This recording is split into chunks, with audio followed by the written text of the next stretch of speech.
માણસની આખી જિંદગી દાતેરી પણ માણસ ન બન્યો. જન્મો એટલે મા બાપનો છોકરો બન્યો. પછી મુમાની ઘરે જો એટલે ભણે જ બન્યો. પાછા ઘરે આયા એટલે હતા ઈ મોટા છા ને ભણવા મીચા એટલે નેહાળીઓ બન્યા. ભણી ગણીને નોકરી લીધી એટલે કોઈ વકીલ બન્યા, કોઈ પોલીસ બન્યા, કોઈ સાહેબ બન્યા, કોઈ ખેડૂત બન્યા, પણ મોણો તો ના બન્યા. આ બાજુ હાપ ને આ બાજુ કોટો.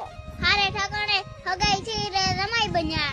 12 મહિના હગાઈ રી, બે હગા ભેળા છા, વિવાહ કરશો પા કે પુલાયા મહારાજ ને ગઢાયા મુરત એટલે લાડો બન્યા. બેણાઈ ઘરે લાયા ને 2-3 છોકરા છે એટલે બાપો બન્યા. વરે છોકરા મોટા છે. હારે ઠકાણે હગાઈ કરી તો વેવાઈ છા. વરે છોકરો બેણાઈ ઘરે લાયો. ઘરમાં વહુ આવી તો હારો બન્યા.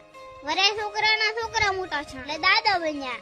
એક દાડા બેઠા તો દાબીને થયો હા તો ટેડ દઈ જાતા રહ્યા. તો ચીડે દાદા ભૂપાને બોલાયો તો કે તમારો બાપ તમને મળે છે. લાયો કંડિયો ને બેહારે આળિયામ તો ગુગળ બન્યા. છેવટે મારી જાવણ મોણો તો ના બન્યા.